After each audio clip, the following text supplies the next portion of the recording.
Mi esposa me traicionó. Así que fingí mi muerte y me vengué de ellos poniéndolos tras las rejas. John Walker regresó a su tranquilo vecindario suburbano un sábado por la noche. Después de estacionar su auto, descargó metódicamente sus pertenencias, una funda para ropa, un maletín y una computadora portátil. Plenamente consciente de que su esposa, Emily, no estaba en casa.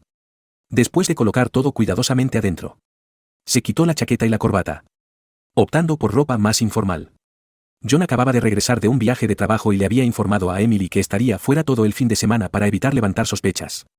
Relajándose con algunas de las sobras de Emily y una cerveza fría, John parecía ser un esposo común y corriente que se relajaba después de un viaje de negocios. Sin embargo, sus acciones eran parte de un plan cuidadosamente elaborado para manejar su crisis personal. John había estado lidiando con el dolor y planeaba confrontar las etapas de la ira, la negociación, la depresión y la aceptación esa misma noche después de la medianoche. Sintiéndose listo para seguir adelante, John limpió la cocina, guardó los platos y limpió los mostradores, pequeñas tareas para retrasar y quizás reconsiderar su curso de acción. Una vez que todo estuvo en orden, agarró una chaqueta ligera, envió un último correo electrónico y salió de la casa. La puerta del garaje se cerró detrás de él mientras se alejaba. A las 7:37 de la mañana del domingo, una operadora del 911 en Springfield respondió una llamada de una joven en un teléfono público. Creo que necesito a la policía. Creo que algo malo sucedió, dijo, con la voz temblorosa. La operadora le preguntó su ubicación y ella respondió, estoy en la calle Main, junto al parque, cerca de Lincoln Park. La operadora preguntó sobre la naturaleza del incidente, preguntándole si había sido herida o robada. La mujer respondió rápidamente, estoy bien. Pero hay un auto en el parque con las puertas abiertas y la luz interior encendida. Hay mucha sangre. La operadora preguntó si se necesitaba una ambulancia. Pero la mujer respondió, no hay nadie allí que yo haya visto. Solo el auto y la sangre. Tenía demasiado miedo para revisar más. Así que corrí al teléfono público. La operadora le aseguró que la ayuda estaba en camino y le pidió que se quedara quieta para guiar a los oficiales. Pero ella respondió ansiosamente, no voy a esperar aquí. ¿Qué pasa si quien hizo esto viene tras de mí? Me voy a casa, y luego colgó abruptamente. La operadora, sin saber si la llamada era legítima o una broma, esperaba que no la hubiera distraído de asuntos más urgentes. Alrededor de las 2 de la tarde de ese domingo, el detective Samuel Parker llegó a la residencia de los Walker. Cuando salió de su auto, una mujer rubia con un corte de pelo corto salió de otro auto en el camino de entrada. Soy Emily Walker. Se presentó. El detective Parker mostró su placa, explicando que era del Departamento de Policía de Springfield y que estaba investigando un auto abandonado encontrado en Lincoln Park que pertenecía a su esposo, John. Emily parecía desconcertada, explicando que se suponía que John estaba en Chicago y que había dejado su auto en el aeropuerto. Parker confirmó la propiedad del auto al verificar la placa y el número VIN. Ahora preocupada, Emily sugirió que el auto podría haber sido robado del aeropuerto. Mientras se dirigía a su casa, el detective Parker le preguntó cuándo había hablado por última vez con su esposo y si podía intentar llamarlo. Metió la mano en su bolso para buscar su teléfono para llamar a John. Justo en ese momento, el teléfono de Parker sonó y Emily se sobresaltó al escuchar el tono de llamada de John proveniente del teléfono del detective. Parker explicó que el teléfono de John había sido encontrado en la escena junto con sangre, un agujero de bala y señales de un segundo disparo. Hizo hincapié en la necesidad de encontrar a John y determinar su participación o paradero. Emily, ahora ansiosa, accedió a llamar al hotel en Chicago donde se suponía que John se hospedaría mientras Parker la seguía adentro.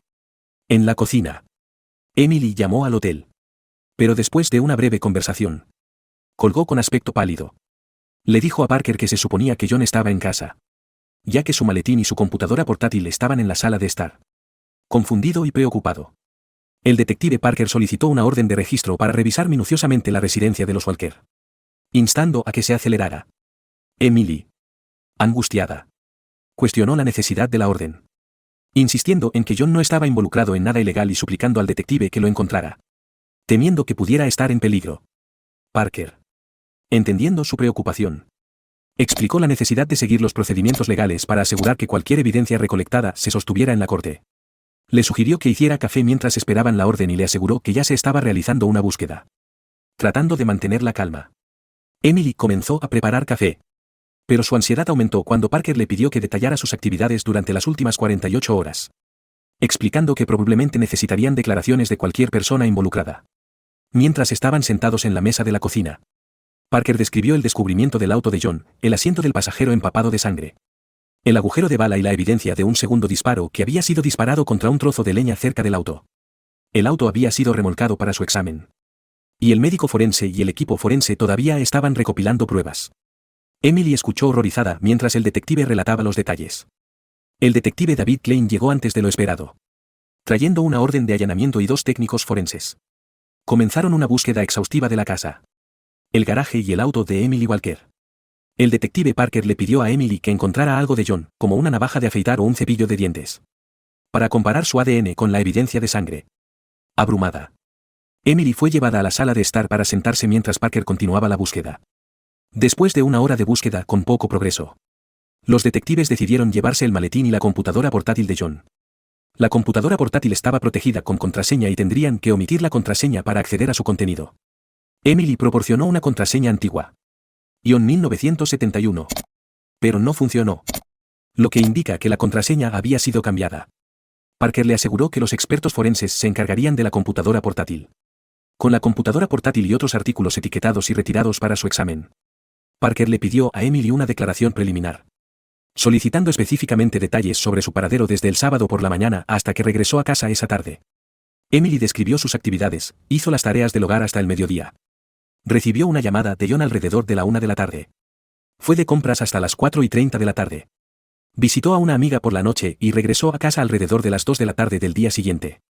Se puso cada vez más tensa mientras relataba su horario, terminando con los ojos en el suelo y las manos retorciéndose nerviosamente. Después de anotar la explicación de Emily, el detective Parker le informó que más tarde se podría requerir información más detallada. Luego se preparó para irse para unirse a la búsqueda del garaje y el auto de Emily. Pero antes de partir, solicitó fotografías recientes de cuerpo entero y de la cabeza de John, ya que solo tenían la foto de su licencia de conducir. Emily recuperó rápidamente un álbum de fotos y Parker seleccionó algunas imágenes, una foto de grupo que mostraba a John con Emily y otro hombre, así como una buena foto de la cabeza. Estas fotos serían útiles para su distribución entre los oficiales de patrulla. Mientras Emily entregaba las fotos seleccionadas, Parker preguntó si el hombre de la foto de grupo era pariente de John. Sugirió que una muestra de ADN de un hermano o padre podría ser útil si no podían obtener evidencia utilizable de artículos personales. Emily respondió rápidamente, no, ese es Marcus Green, el mejor amigo de John desde la infancia. John no tiene parientes cercanos que vivan cerca. El detective Parker se unió al equipo en el garaje, dejando a Emily con aspecto angustiado en la mesa de la cocina.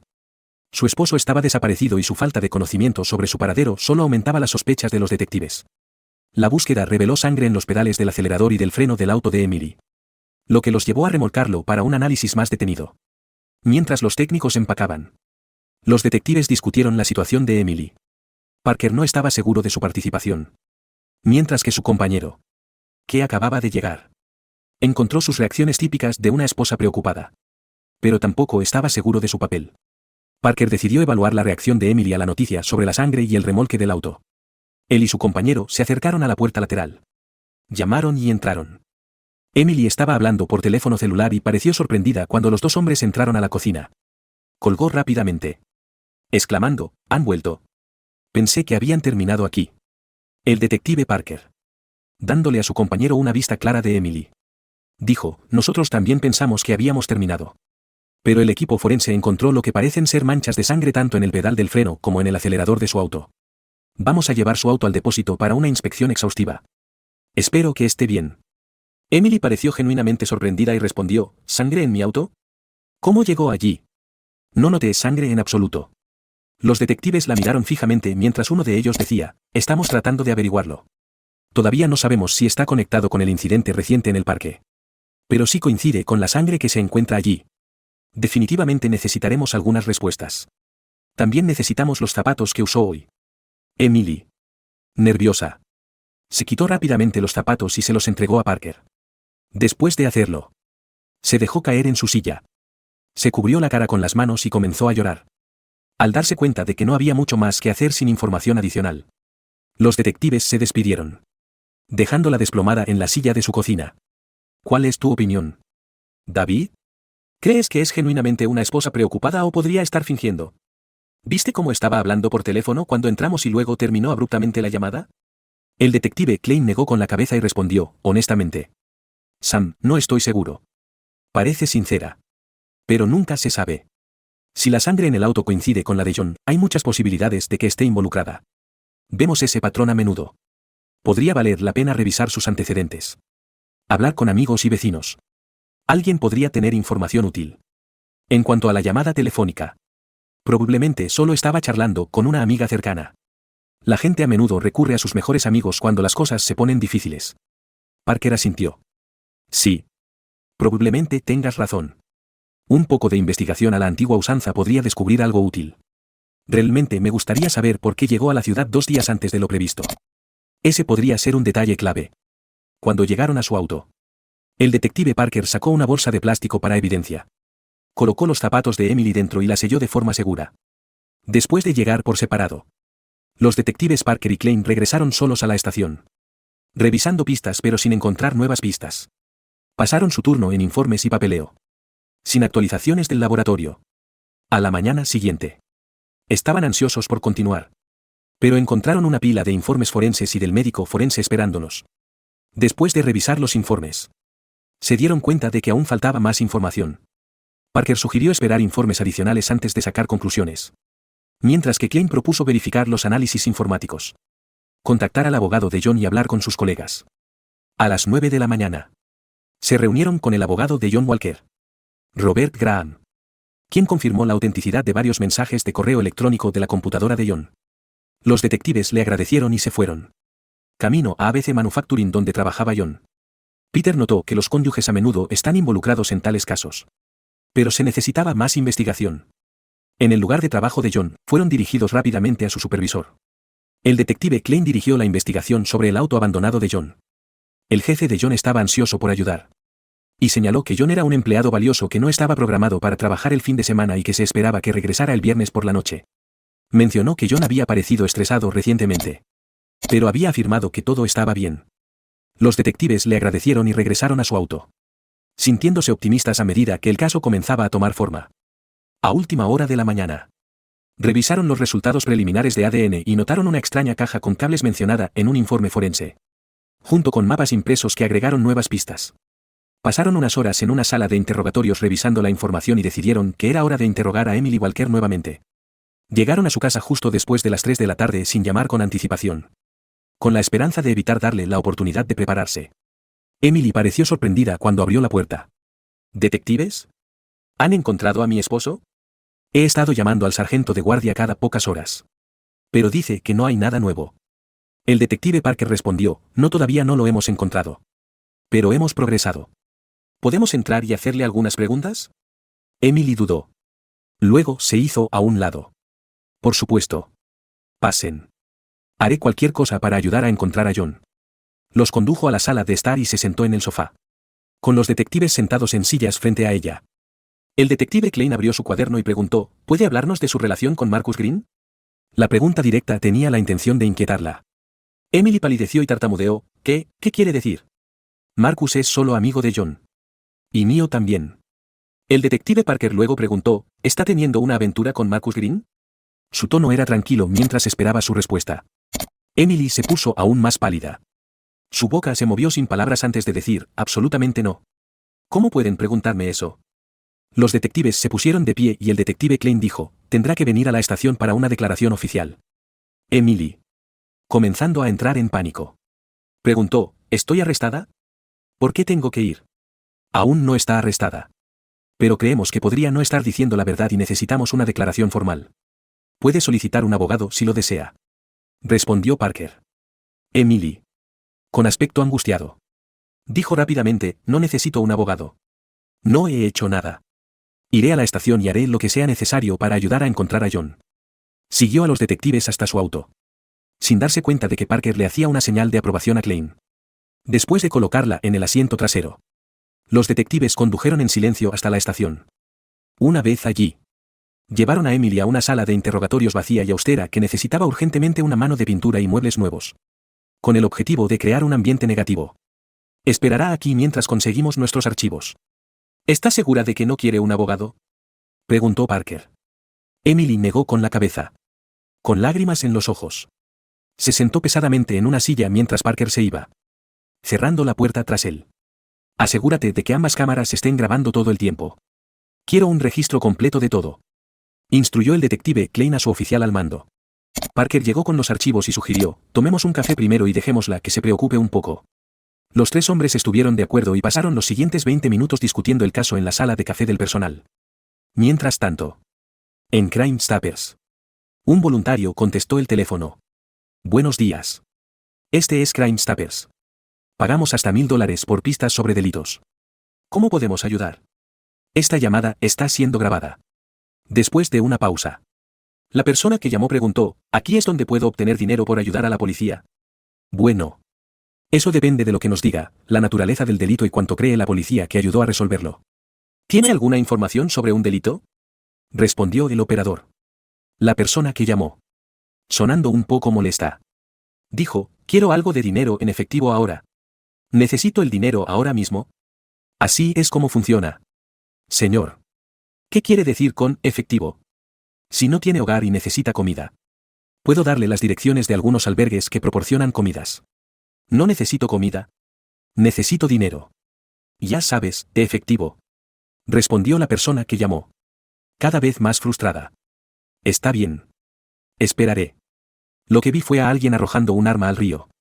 Estaba debajo del puente de la Quinta Avenida el domingo por la mañana.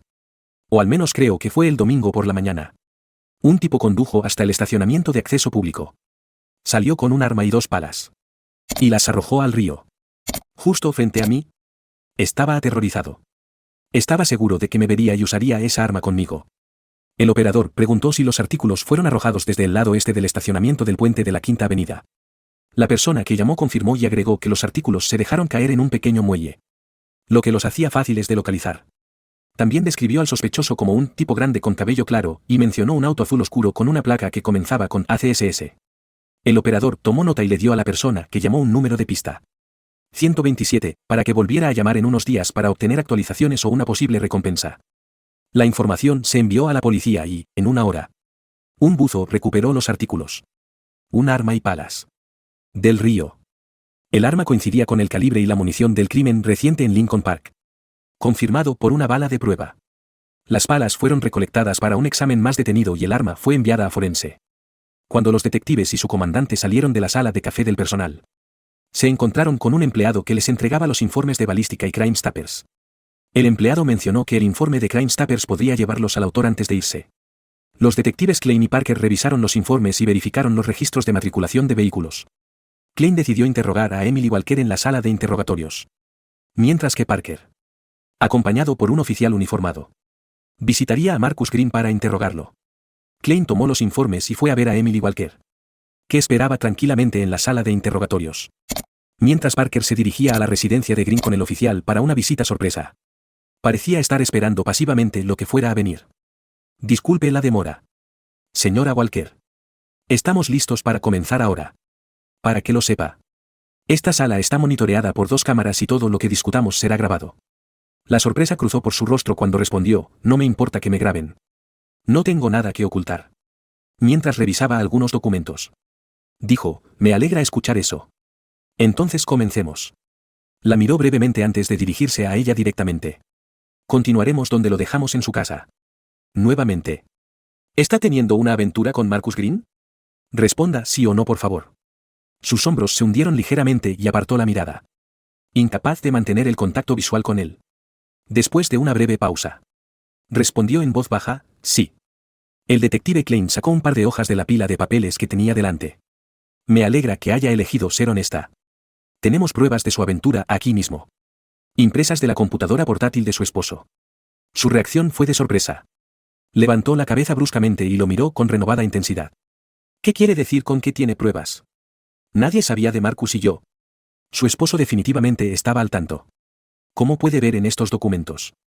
Aquí hay un correo electrónico que envió a su abogado hace casi un mes, solicitando que se prepararan los papeles del divorcio por infidelidad. También hay un mapa de hace 2 semanas que muestra su ruta ese día, con marcas de tiempo que indican que pasó 2 horas en la casa de Marcus Green. Además, hay una copia de un correo electrónico que su esposo envió a su abogado ese mismo día en el que mencionaba que mintió cuando dijo que estaba en casa esa tarde. Uno por uno. Los documentos fueron empujados a través de la mesa, aterrizando frente a Emily. Miró entre los papeles y el detective varias veces, recogiéndolos para verificar que coincidieran con sus descripciones. Finalmente, Preguntó. ¿Cómo se enteró John? ¿Cómo pudo saber dónde estaba? Levantó el mapa detallado, trazando la ruta claramente marcada desde su casa hasta la de su amante. No estoy seguro de cómo descubrió esto inicialmente. Pero debe haber instalado un dispositivo de rastreo en su auto, explicó el detective Klein. Presentó un pequeño dispositivo negro, del tamaño de un paquete de cigarrillos, y lo empujó hacia ella. Estaba etiquetado como TUS 2200 y tenía grabado Rocky Mountain Tracking. Compró esto en línea con un plan de rastreo ilimitado, usando su computadora portátil. Podía ver su ubicación exacta en tiempo real, con direcciones detalladas y marcas de tiempo. Podía rastrear dónde estaba su auto cada minuto de cada día desde que puso este dispositivo debajo de su tablero. Emily miró el pequeño dispositivo, aparentemente inofensivo, como si fuera una criatura venenosa. ¿Entonces John supo de nosotros durante semanas? Oh, Dios, y quería el divorcio. Comenzó a llorar de nuevo. Lo que llevó al detective a recoger los papeles y el dispositivo de rastreo, colocándolos en una pila separada a su lado. Ciertamente lo hizo, incluidos los detalles de la hora y el lugar de sus 4 reuniones con su amigo durante el último mes. El último mapa se hizo justo después de la medianoche del sábado por la noche, la noche en que desapareció. Esto fue aproximadamente al mismo tiempo que envió un correo electrónico a su abogado diciendo que planeaba ir a la casa de Green para confrontarlos a ambos. Le preocupaba que lo arrestaran si entraba a la fuerza en la casa o terminaba en una pelea con su amante, que se suponía que era su amigo. Mirando al detective, dijo, pero nunca fue allí. Pasé la noche en casa de Marcus. Pero John nunca apareció. Algo debe haberle sucedido antes de que llegara a la casa de Marcus. El detective respondió rápidamente. Algo le sucedió. Las pruebas preliminares de ADN muestran que la sangre encontrada en el parque es suya. Y acabamos de recuperar el arma utilizada en el incidente. Podemos conectar el arma con su amante ahora. La única pregunta es cuánto tiempo planea cubrirlo. Marcus no le hizo nada a John. Estuve con él todo el tiempo. Y nunca salió esa noche, dijo, apartando la mirada del detective mientras agregaba, estuvimos juntos toda la noche, en su cama. El detective sacó más papeles y dijo, hay más pruebas. La sangre encontrada en su auto y en su zapato también pertenece a su esposo. En este momento, mi compañero está en camino para buscar al señor Green. Y pronto averiguaremos si su historia coincide con la suya. Además, está el tema de la discreción del fiscal. Cualquiera de ustedes que revele lo que realmente sucedió y dónde podemos encontrar el cuerpo de su esposo probablemente obtendrá un mejor trato en la corte. Empujó los informes de análisis de sangre hacia ella. Pero ella apenas los miró. John no está muerto. No puede estar muerto. Lo amo. Lo necesito. Lloró, claramente angustiada. Marcus te dirá las mismas cosas que yo. Si mi esposo resultó herido en el parque. No tuvimos nada que ver con eso. Continuó, cubriéndose la cara con las manos, agarrando un pañuelo arrugado y mojado en la mano izquierda. El detective Klein le dio a Emily unos minutos para que se recompusiera mientras recuperaba y seleccionaba informes adicionales destinados a conmocionarla aún más. Cuando pareció recuperar la compostura, le dijo, no hay duda de que su esposo está muerto. Según la pérdida de sangre y la falta de atención médica, el médico forense estima una probabilidad superior al 95% de que esté muerto. Deslizó el informe y las fotos de la escena sangrienta sobre la mesa. Una foto tocó su codo, lo que hizo que se descubriera la cara y la mirara. Abrumada por la imagen gráfica, volvió a llorar. Klein luego organizó sus documentos. Recogió todo y se dirigió a la puerta. La dejaré por unos minutos para que se recomponga. No está ayudando al evitar su responsabilidad. Klein dejó los informes en su escritorio. Negó con la cabeza a su oficial al mando y fue a la sala de descanso a tomar café mientras el oficial al mando monitoreaba la sala de interrogatorios para garantizar la seguridad de Emily. Mientras el detective Parker salía de la estación, se sentía confiado de que tenían pruebas suficientes para resolver el caso de John Walker pronto. Se preguntó si Marcus Green podría haber huido, preocupado por las pruebas en su contra. En la residencia de Green, Parker llegó con una patrulla de respaldo. Después de intercambiar bromas con los oficiales, se acercaron a la puerta. Marcus Green respondió, mirando con curiosidad a los dos extraños. Uno uniformado y el otro con una placa. Parker se presentó y explicó que necesitaban que Green fuera a la estación para ser interrogado sobre la desaparición de John Walker. Green, sorprendido, preguntó si estaba arrestado y expresó confusión sobre cómo podía ayudar, ya que sabía poco sobre el caso. Parker le aseguró que solo tenían algunas preguntas y que no estaba arrestado.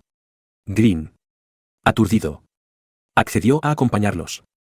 Se sentó en la parte trasera del auto sin distintivos mientras Parker y el oficial uniformado se sentaban en la parte delantera. Siguiendo el protocolo del departamento para el respaldo. Parker primero hizo arreglos para que una patrulla devolviera a su compañero a su patrulla más tarde. Luego le preguntó a Green sobre su relación con la señora Walker. Green dijo que solo la conocía como la esposa de John y mencionó su negocio de jardinería. Green's Landscaping. Que trabajaba en proyectos comerciales. Incluidos los de la ciudad. En la estación de policía. Green fue llevado a una sala de interrogatorios junto a la de Emily Walker. Esperó solo mientras Parker iba a buscar archivos del escritorio del detective Klein. El interrogatorio de Green reflejó el de Emily Walker. Inicialmente negando una aventura. Green finalmente admitió una relación de 4 meses con Emily después de ser confrontado con correos electrónicos e informes de rastreo. Negó cualquier participación en la desaparición de John Walker y afirmó que ni él ni Emily salieron de su casa la noche en que John desapareció. Mientras el detective Parker presionaba a Green sobre su participación. Green ofreció una nueva teoría. Sugiriendo que si John hubiera descubierto la aventura, podría haber reaccionado violentamente e incluso haber contratado a alguien para incriminar a Green y Emily. Parker descartó la teoría de Green, señalando que tenían el arma utilizada. Un testigo que describió a Green y su auto. Y un número de placa parcial vinculado a él. Advirtió a Green que no inventara historias elaboradas sobre John Walker escenificando su propia muerte para implicarlo a él y a Emily. Marcus Green se agitó cada vez más cuando dijo, «¿Realmente no conoces a John? Hemos sido mejores amigos desde la infancia. Pero siempre he sabido que no debo meterme con sus novias. O ahora. Con su esposa. En la escuela secundaria. Cometí un error. Salí con una de sus novias a sus espaldas. Y cuando se enteró, estaba tan enojado que me aterrorizó. Aunque soy más grande y fuerte. Su ira era intimidante. Me advirtió entonces que si alguna vez volvía a suceder, estaría en serios problemas». El detective escuchó con un toque de diversión. «Entonces estás diciendo que en realidad tenías miedo de lo que él pudiera hacer si se enteraba. Pero aún así seguiste adelante y te acostaste con su esposa. Eso no tiene mucho sentido». Green. Ahora más moderado. Admitió, sí. Fue una tontería. No pude evitarlo. Tuvimos esta cosa acumulándose entre nosotros durante años. Y finalmente hice un movimiento serio hace unos meses. Nos hemos estado viendo regularmente desde entonces. No sé cómo pudo haberse enterado. Fuimos tan cuidadosos. El detective hojeó sus informes antes de responder. Definitivamente fue un error. Muchos de nuestros finales hechos por nosotros mismos están alimentados por decisiones estúpidas como esta, el clásico triángulo amoroso. Pero en este caso, parece bastante claro que tú y Emily son los involucrados. También podrías decirnos lo que realmente sucedió. ¿Te sorprendió con la guardia baja y las cosas salieron mal? ¿O fue planeado desde el principio para que pudieran estar juntos sin preocuparse de que él se enterara? La idea de que planeó su propio asesinato no tiene sentido. Ya tenía a su abogado trabajando en un divorcio. ¿Por qué de repente elegiría seguir este camino? Marcus Green insistió en que ni él ni Emily estaban involucrados en la desaparición de John, alegando que su aventura había terminado y nunca había sido significativa. El detective Parker le dijo a Green que había causa probable suficiente para registrar su casa, auto y oficina. Aconsejó a Green que confesara para obtener una sentencia más leve. Pero advirtió que la situación podría empeorar. Green negó airadamente cualquier participación, sugiriendo que Emily podría ser la culpable. Pero afirmó que no sabía lo que hizo. Parker salió de la habitación, señalando que los sospechosos a menudo cambian la culpa e insinuando que Green no se iría pronto. Afuera. Parker descubrió que las palas encontradas en el río eran de Green's Landscaping. Estaba frustrado por la forma en que los sospechosos a menudo subestiman las investigaciones. Los detectives presentaron rápidamente sus hallazgos al fiscal de distrito. Aunque solo tenían pruebas circunstanciales y ningún cuerpo, el fiscal de distrito acordó presentar cargos. En 30 minutos. Emily Walker y Marcus Green fueron acusados del asesinato de John Walker. A pesar de sus protestas, el caso estaba ahora en manos de la fiscalía. Emily y Marcus fueron llevados a la estación de policía para tomar huellas dactilares y fotos de ficha policial. Marcus estaba visiblemente enojado. Mientras que Emily, abrumada, luchaba entre llorar y tratar de sonreír. Luego, fueron llevados a celdas de detención adyacentes, donde finalmente tuvieron la oportunidad de hablar desde que se presentaron los cargos. ¿Qué vamos a hacer? ¿Marcus? No pueden creer realmente que le hicimos algo a John, ¿verdad?, preguntó Emily. Todavía sollozando ocasionalmente, pero en su mayoría después de sus lágrimas. Parece que tendremos que conseguir abogados, respondió Marcus. A menos que quieras compartir uno conmigo. Eso podría ahorrar algo de dinero ya que ambos enfrentamos los mismos cargos. Sin embargo, toda esta situación es un desastre. Tengo la sensación de que John nos tendió una trampa. Sospecho que podría haberle pagado a alguien para que acabara con él y luego dejó pistas para que pareciera que lo hicimos nosotros. La ira de Marcus era evidente. ¿De verdad crees que llegaría tan lejos? Respondió Emily, sorprendida y casi indignada por la idea. ¿Por qué John llegaría al extremo de que lo mataran? Emily, no creo que realmente conocieras a tu esposo tan bien como pensabas, dijo Marcus. Estoy asombrado de que no haya tomado medidas drásticas en el momento en que se enteró de nuestra aventura. Ese es el verdadero misterio. Conozco a John desde hace demasiado tiempo para creer que simplemente lo dejó pasar. Si hubiera tenido alguna idea de que se enteraría, nunca me habría involucrado contigo. Luego relató cómo anteriormente había ido a espaldas de John con una de sus novias. Ahora estaban en celdas de detención separadas, divididas por una pared de bloques de hormigón de 6 pulgadas. A pesar de la separación, podían hablar fácil y libremente a través de los barrotes junto a la pared. Simplemente no creo que John llegaría tan lejos, dijo Emily. No tengo idea de cómo ni cuándo se enteró. Nunca me trató de manera diferente. La mayor parte del tiempo que estuvimos juntos, él estaba fuera de la ciudad y nunca salíamos en público. Las pocas veces que nos encontramos mientras él estaba realmente en la ciudad fueron en ese pequeño motel en el lado norte. Después de una pausa, agregó, nunca debí haberlo traicionado. Incluso si John no está muerto, todavía querría el divorcio. Su voz se quebró varias veces mientras hablaba, claramente emocionada. Marcus escuchó sus sollozos antes de responder, vamos. Emily. Tenías que saber cómo terminaría esto si nos pillaba. Eras muy consciente de en que te estabas metiendo la primera vez que viniste a mi casa y terminaste en mi cama. Sus palabras tuvieron el impacto deseado y sus sollozos cesaron. Después de unos momentos, dijo en voz baja, tienes razón. Solo puedo esperar que me perdone. Permanecieron en silencio durante unos minutos hasta que Emily sugirió, podría llamar a Robert Graham. Era nuestro abogado. Si nos representa a ambos, podemos dividir los costos. Acordaron un plan legal y, poco después, un oficial llevó a Emily a una habitación privada con un teléfono y una guía telefónica. Llamó a Robert Graham, el abogado de divorcio de John, quien se sintió incómodo al representarla y sugirió a Basil Smith, un abogado penalista. Emily estuvo de acuerdo y se dispuso que Smith viniera de inmediato. Marcus se sintió aliviado y le agradeció a Emily por la llamada. Se sentaron en silencio en un banco en sus celdas de detención mientras esperaban. Cuando llegó Basil Smith, los llevaron a una habitación para reuniones abogado-cliente. Smith, un hombre bajo y fornido con un traje a rayas, se presentó y revisó los documentos acusados. Le pidió a Emily que explicara lo que sucedió desde la visita del detective Parker. Emily, emocionándose al describir el arresto y la toma de huellas dactilares, insistió en que era inocente y que amaba a John, diciendo que nunca podría hacerle daño. Después de que Emily habló, Smith se volvió hacia Marcus y le pidió que resumiera. Marcus recapituló rápidamente los eventos desde que la policía llegó a su casa, manteniendo la compostura. Declaró, Emily y yo no tuvimos nada que ver con la desaparición de John. Creo que John organizó esto él mismo. Le pagó a alguien para que acabara con él y se las arregló para incriminarnos.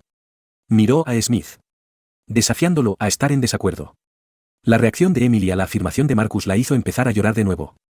Smith, centrándose en asuntos prácticos, dijo, tenemos que concentrarnos en su fianza. Dados los cargos, espero que sea de alrededor de $100,000 cada uno. ¿Será esto un problema? Emily pareció alarmada y preguntó, ¿necesito $100,000 para la fianza? Estaba a punto de entrar en pánico, sabiendo que no tenía esa cantidad de dinero. No. Emily. Solo necesitas el 10% de eso, que son $10,000 en efectivo, para cubrir una fianza de $100,000. El Estado no requiere la cantidad total a menos que el juez lo diga específicamente, aclaró rápidamente su abogado. Con la situación explicada, tanto Emily como Marcus creyeron que pagar la fianza sería sencillo y estaban ansiosos por saber si podían ser liberados de inmediato. Sin embargo, su abogado les informó que serían procesados a la mañana siguiente, momento en el que se fijaría la fianza. Hasta entonces, pasarían la noche en sus celdas de detención. Una perspectiva que les resultaba angustiosa. El abogado dijo que poco se podía hacer hasta la lectura de cargos. Planeó reunirse con el fiscal de distrito para revisar las pruebas y comprender su situación. Esa noche, Emily y Marcus tuvieron dificultades para dormir en sus celdas, soportando compañeros de celda ruidosos y malas condiciones. Para su comparecencia ante el tribunal a las 10 de la mañana del día siguiente, estaban exhaustos. Se declararon inocentes y la fianza se fijó en $100,000 cada uno. Marcus pagó $10,000 y fue liberado a primera hora de la tarde.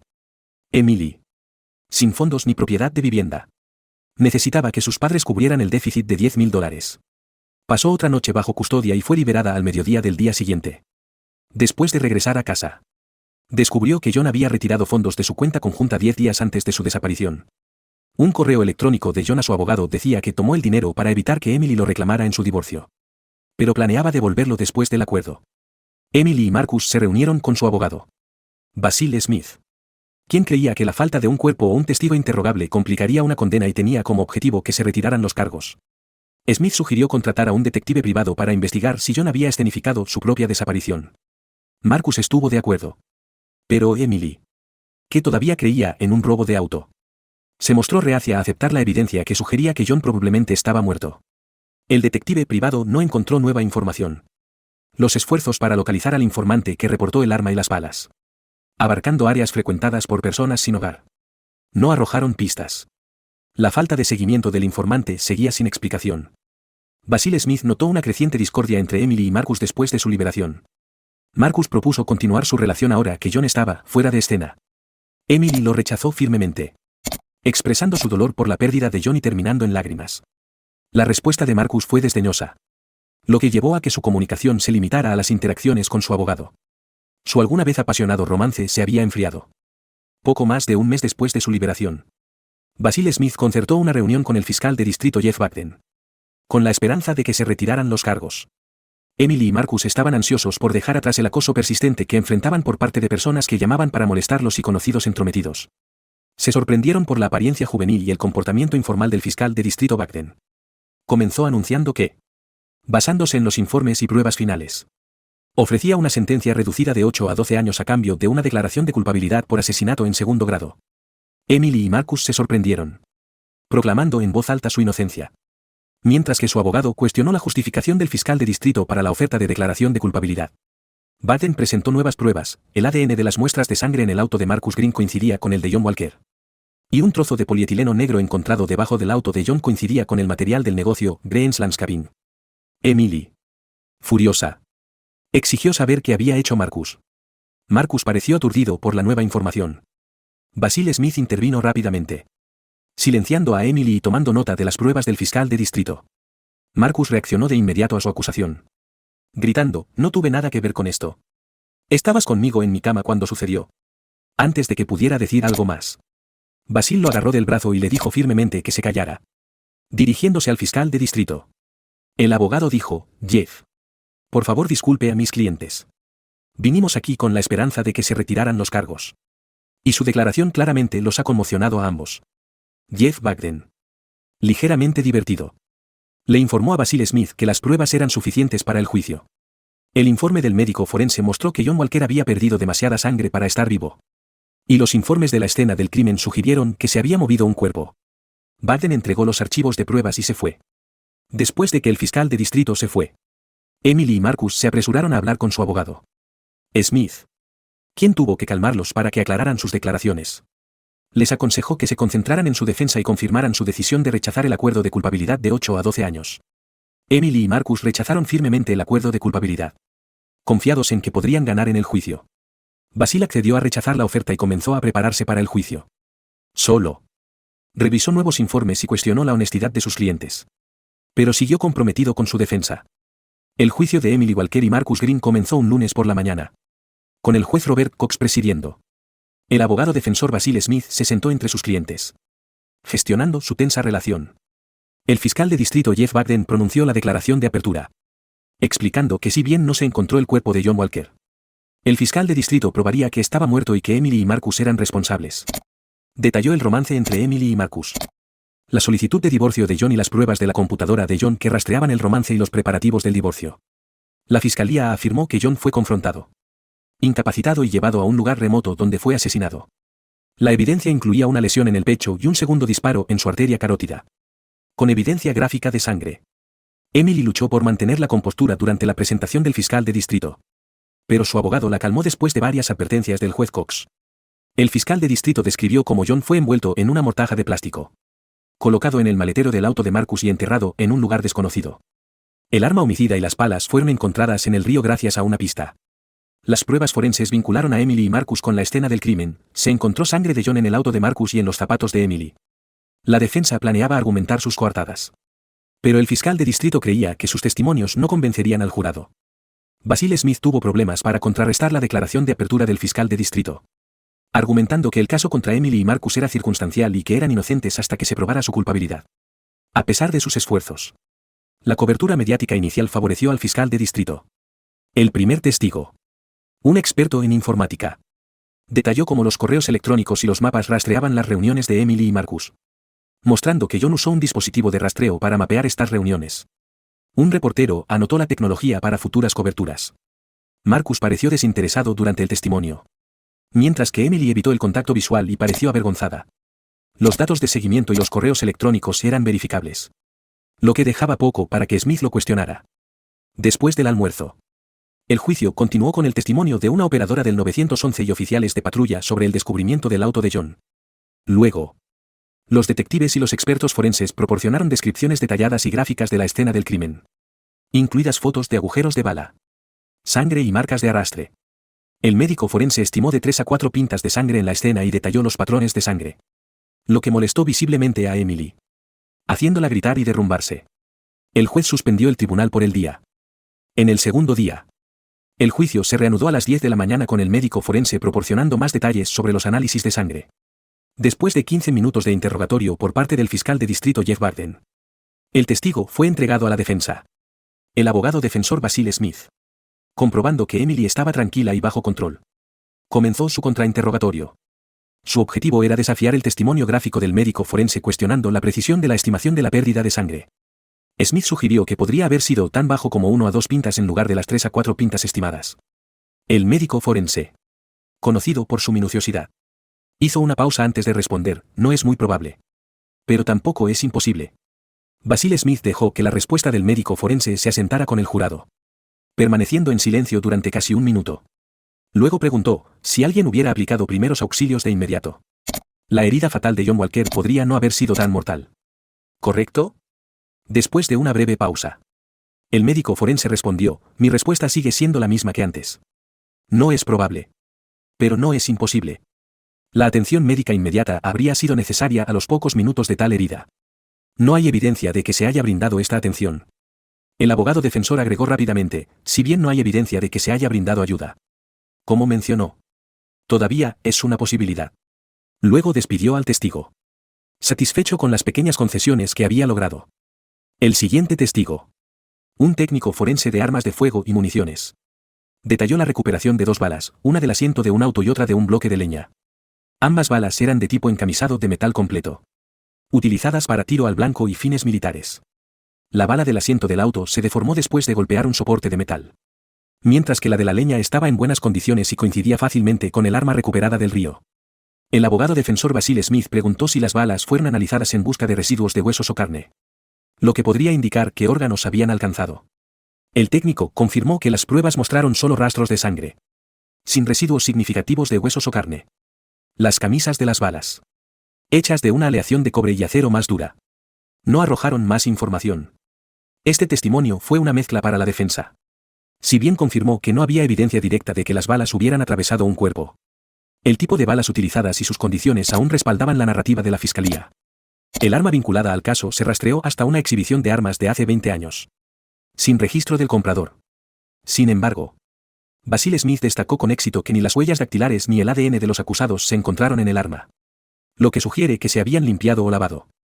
Luego, un técnico testificó sobre 2 balas recuperadas de la escena. Si bien no había huellas dactilares ni ADN presentes, ambas balas estaban estampadas con Green's Landscaping. Una inspección de Green's Landscaping encontró 14 balas más con el mismo sello, sin dejar lugar para el contrainterrogatorio. La mañana y el comienzo de la tarde estuvieron llenos de testimonios de expertos forenses y policías.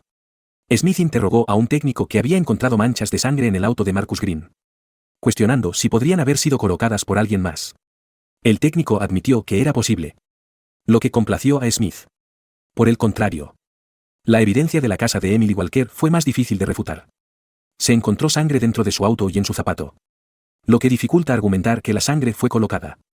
Smith logró que el técnico admitiera incertidumbre sobre si la sangre se transfirió del zapato al pedal del acelerador o viceversa. La defensa esperaba sembrar dudas sobre la evidencia de sangre contra Emily Walker, lo que podría influir en el jurado. A medida que los testigos de la fiscalía concluyeron sus testimonios al final de la sesión de la tarde, la defensa estaba lista para comenzar su caso a la mañana siguiente. Los periódicos locales especularon que la defensa tendría dificultades contra las sólidas pruebas de la fiscalía, especialmente sin la presencia de un cuerpo. La estrategia de la defensa parecía centrarse en cuestionar si John Walker estaba realmente muerto. Para la defensa, el abogado Smith llamó al Dr. Wilber, un experto en pruebas de sangre. El Dr. Wilber criticó el trabajo del médico forense, sugiriendo que un mejor análisis de la tierra empapada de sangre podría haber proporcionado una estimación más precisa del volumen de sangre. El abogado preguntó, a partir de su revisión de las pruebas, ¿cuál es su opinión sobre la cantidad de sangre en la escena? El Dr. Wilber respondió, es posible que tan solo 1,5 a 2 pintas de sangre podrían haber resultado en la escena que se muestra en las fotografías. La pregunta final fue, ¿cree que alguien que perdió la cantidad de sangre que se muestra en las fotos podría haber sobrevivido? El Dr. Wilber respondió simplemente, sí. No hubo contrainterrogatorio por parte del fiscal de distrito. Después de que el Dr. Wilber fue despedido, Basil Smith pasó al testimonio de Marcus Green. Marcus habló con calma y claridad, afirmando que no era culpable del asesinato de John Walker y sugiriendo que John podría haber orquestado su propia muerte. También declaró que nunca había tenido un arma y que las palas encontradas en el río podrían haber sido tomadas de uno de los lugares de trabajo de su empresa. Basil Smith tenía como objetivo mantener el testimonio sencillo y rápidamente entregó al testigo para el contrainterrogatorio del fiscal. La primera pregunta de Jeff Bagden fue, ¿por qué cree que John Walker habría planeado su propio asesinato? Marcus Green relató rápidamente cómo había reaccionado John en la escuela secundaria cuando Marcus salió con la novia de John a sus espaldas. Explicó que John lo había amenazado con violencia, mostrando su potencial de comportamiento agresivo. El fiscal se tomó un momento para considerar esto y luego preguntó, entonces, señor Green, esta no es la primera vez que se involucra con una mujer que John Walker esperaría que estuviera fuera de los límites, debido a su amistad. ¿No cree que si John quisiera a alguien muerto, lo habría atacado a usted? Marcus Green no pudo responder directamente a la pregunta y en su lugar argumentó que su ventaja física sobre John le habría impedido enfrentarlo directamente. El fiscal presionó más.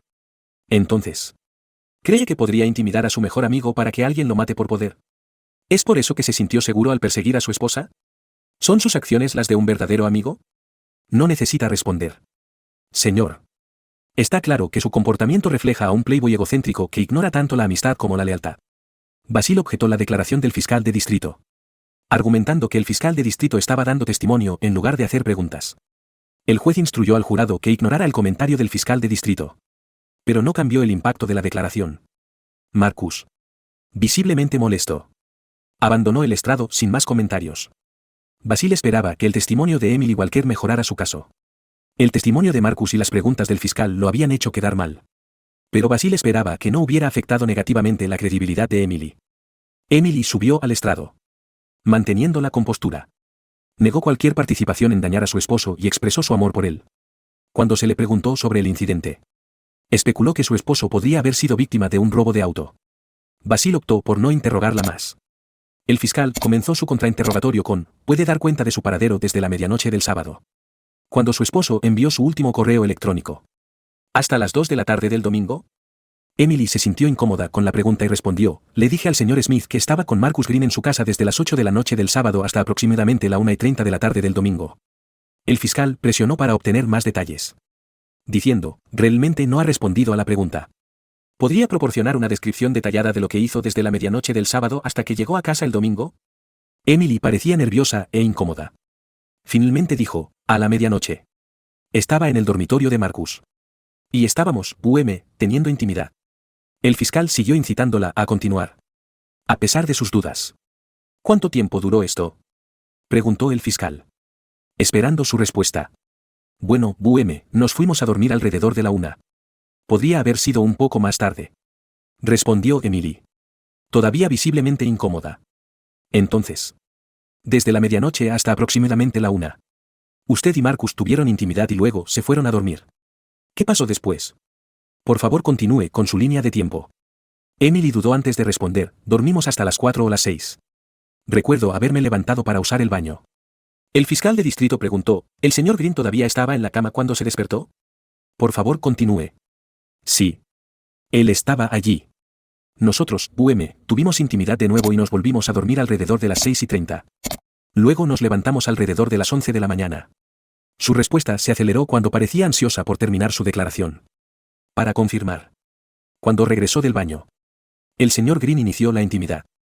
que continuó hasta aproximadamente las 6:30 de la mañana, después de lo cual ambos volvieron a dormir. ¿Es eso correcto? ¿Sucedió eso exactamente como lo describió? Emily. Claramente incómoda. Admitió, en realidad. Eso no es del todo exacto. No lo desperté. Sacudiéndolo. Tuve que despertarlo. Sorprendido por su respuesta. El fiscal de distrito preguntó rápidamente, ¿entonces lo despertó? ¿Lo hizo sacudiéndole el hombro? ¿O lo despertó para pedirle intimidad? Avergonzada. Emily respondió, no lo desperté de esa manera. Yo, comencé algo hasta que él estuvo listo. Y luego se despertó. Su voz era apenas audible cuando dio esta respuesta. Al notar que las mujeres del jurado parecían molestas. El fiscal de distrito continuó. Si no lo despertó sacudiéndolo. ¿Y si lo que dijo no lo despertó?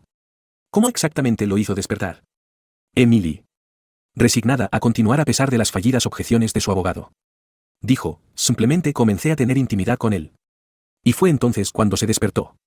Estaba profundamente avergonzada. Apartando la cabeza de los miembros del jurado. Contrariamente al consejo de su abogado de hacer contacto visual para mostrar sinceridad. Jeff Bagden aprovechó la oportunidad para una pregunta final. Antes. Le dijo a su abogado que amaba a su esposo. ¿Es eso cierto?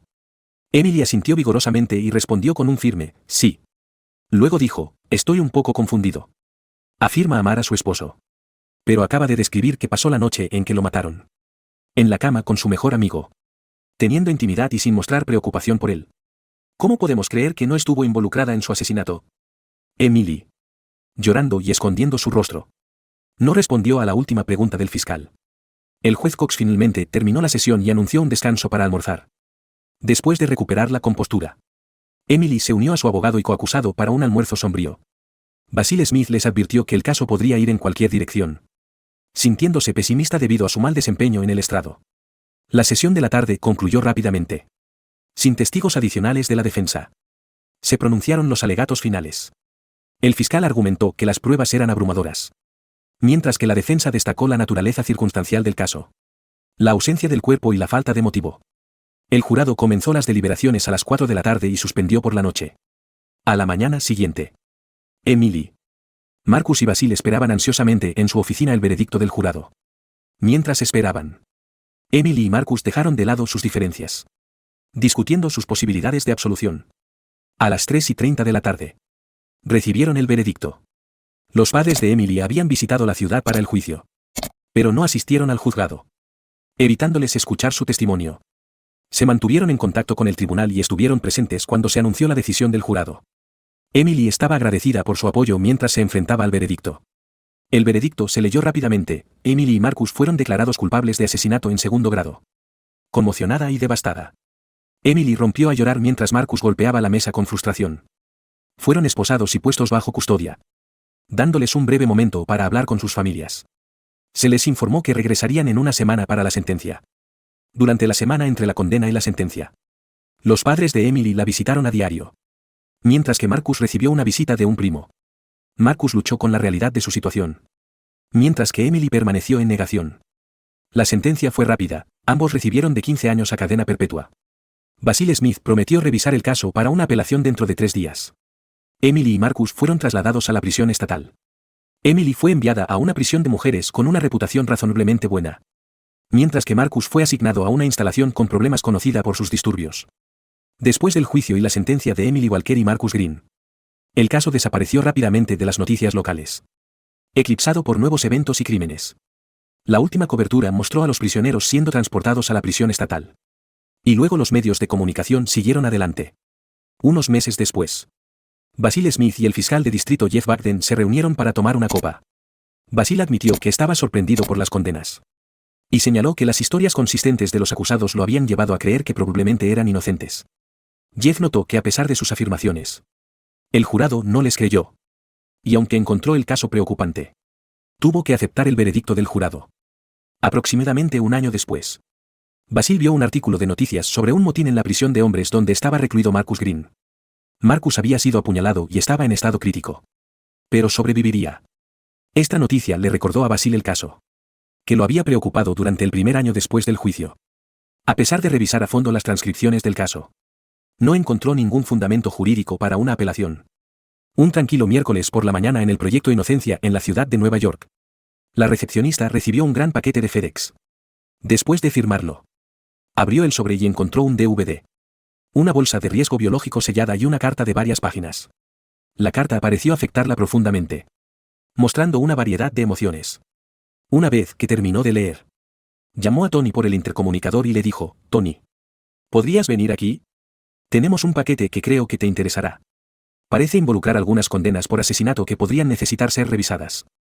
Un minuto después, Tony Kelly, un joven abogado alto, pelirrojo, con camisa de manga corta y jeans, salió de su oficina. Le agradeció a la recepcionista y tomó el paquete. Tony se había graduado recientemente y estaba trabajando en el Proyecto Inocencia antes de pasar a una firma de Wall Street con un salario alto. Disfrutaba marcando la diferencia para aquellos condenados injustamente, aunque sabía que su tiempo allí era limitado. De vuelta en su escritorio, Tony colocó el paquete, cuyo contenido era una carta, un DVD y una bolsa sellada, en su secante. Acomodándose en su silla, apoyó los pies en el escritorio y comenzó a leer la carta, que estaba claramente impresa y lo atrajo de inmediato. El contenido de la carta ya se detalló en la respuesta anterior. Tony Kelly comprobó si había notas adicionales y luego revisó los artículos del paquete. El DVD estaba etiquetado como fotos tomadas en Lincoln Park y el sobre de plástico estaba marcado como huellas dactilares y ADN. Después de confirmar con abogados senior, el ADN y las huellas dactilares coincidían con John Walker, lo que demuestra que estaba vivo. Esta evidencia llevó al fiscal general del estado y al gobernador a acelerar la liberación de Emily Walker y Marcus Green. En una semana, estaban de vuelta en el tribunal, junto con Basil Smith, los padres de Emily y el fiscal de distrito Jeff Bagden.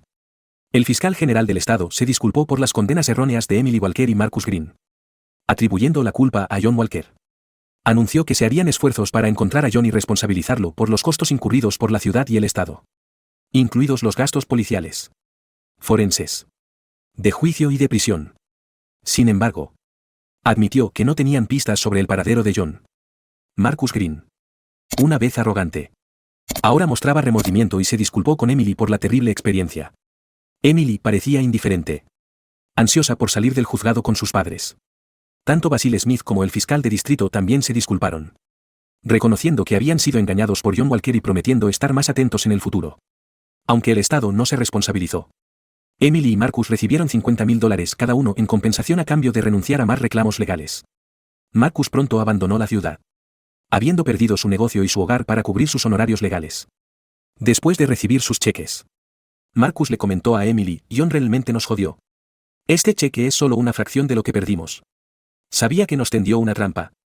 Emily, ahora una sombra de lo que era antes, habiendo perdido su hogar y peso en prisión, con el rostro grabado con líneas de preocupación, aceptando el cheque con indiferencia, dijo: tal vez nos merezcamos esto. Perdí 18 meses. Pero John se ha ido para siempre. Luego se fue con sus padres sin despedirse. 2 semanas después de que Emily y Marcus fueran liberados, el abogado Basil Smith entregó una carta dirigida a Emily Walker.